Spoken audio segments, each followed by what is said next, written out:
Okay, guys, today we are finally starting the Odyssey. To get us started with the Odyssey and thinking about the way Homer would have um, orally told this tale, we're going to start with the Invocation, which is the shortest little opening bit today, and we're going to look really closely in depth at it. So the first thing that I want you all to do is go ahead and go to Google Classroom for English for Miss Staley. And once you get there, I have posted a PDF version of the invocation from your textbook. So we won't need our textbooks today. And so the first thing that I'm going to ask you to do when you open that PDF is go ahead and read it silently to yourself at your desk. Please be courteous of your peers and sit silently until we're sure that everyone has finished. And then when everyone has finished, then we're going to transition into working in our reading groups today. So I'll give you a few minutes to do that.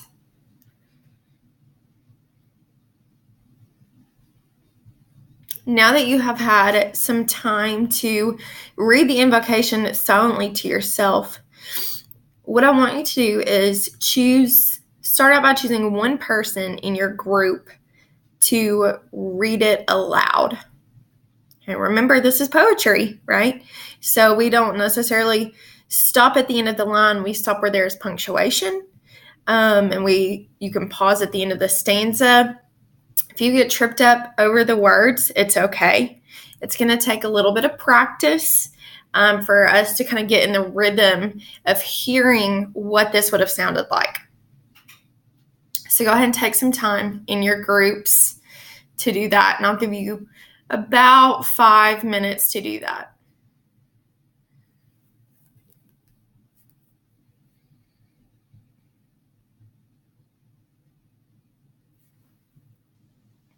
Great. Now that we've done that, what I want you to think about is, and discuss in your groups, is did you hear anything new during that second reading?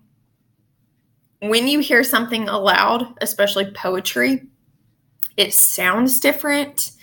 I think we hear it better. I think we pick up on different parts that we may not have really keyed into that first reading when you read it silently to yourself. So go ahead and take a few minutes and discuss with your groups maybe what you heard differently or what you picked up on in that second reading.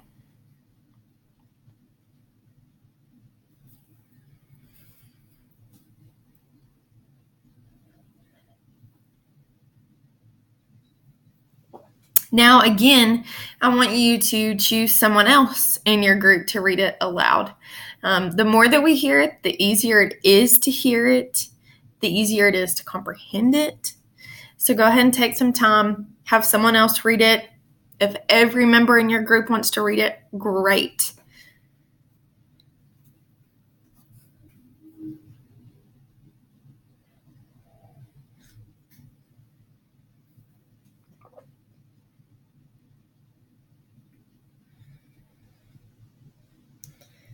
Okay, moving on. As you all finish, if you'll look up at the board up here with me, the next portion we're going to move into looking at the invocation, you're going to do independently.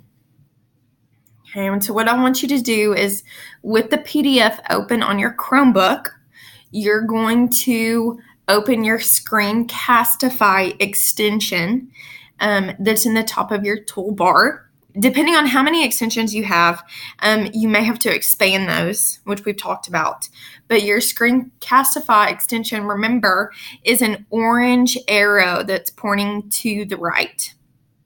And so when you click on that arrow, it's going to give you the option to record audio. You can record yourself with your webcam. That is totally optional. If you just want to record the audio, that's perfectly fine. But what I want you to do is use those annotation tools at the bottom So you have a pencil, you can adjust the thickness of that pencil.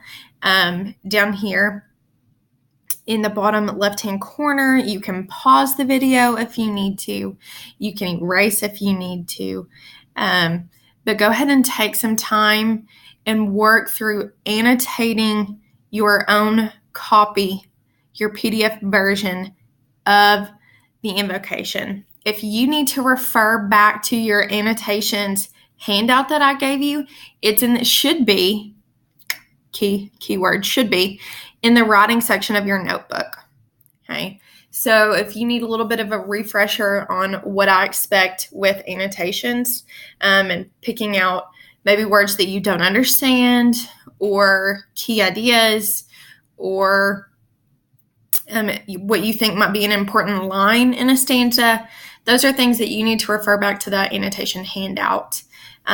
Today, as you annotate using Screencastify, what I want you to do is use the tools to identify how the text is different from what we've read thus far. So look at the formatting. We've just finished short stories. Okay, obviously short stories look very different in style. So think about, how is this formatted? How is the word choice different?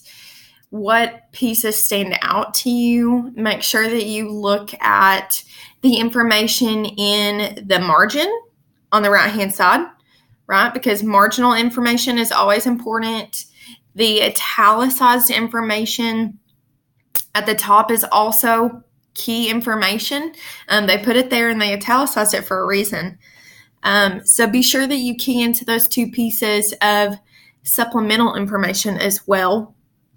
You can speak to the key element or important lines as you do this analysis.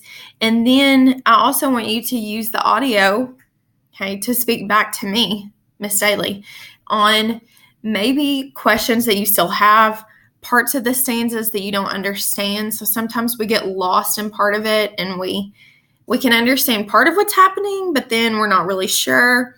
Those are things that you should mention. Use your mouse.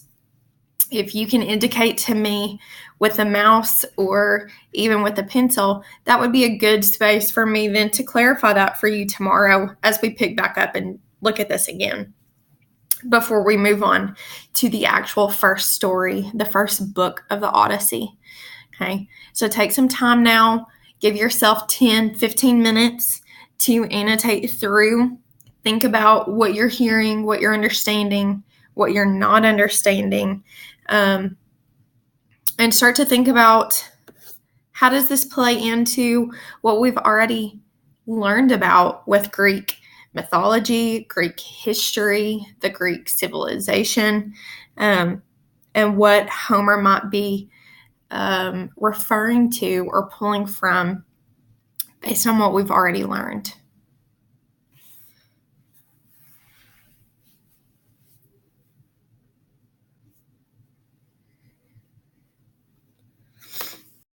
And then lastly, in our groups, we're going to take some time, now that we've kind of struggled through, worked with independently this text, I have sent some questions live into your Google Classroom.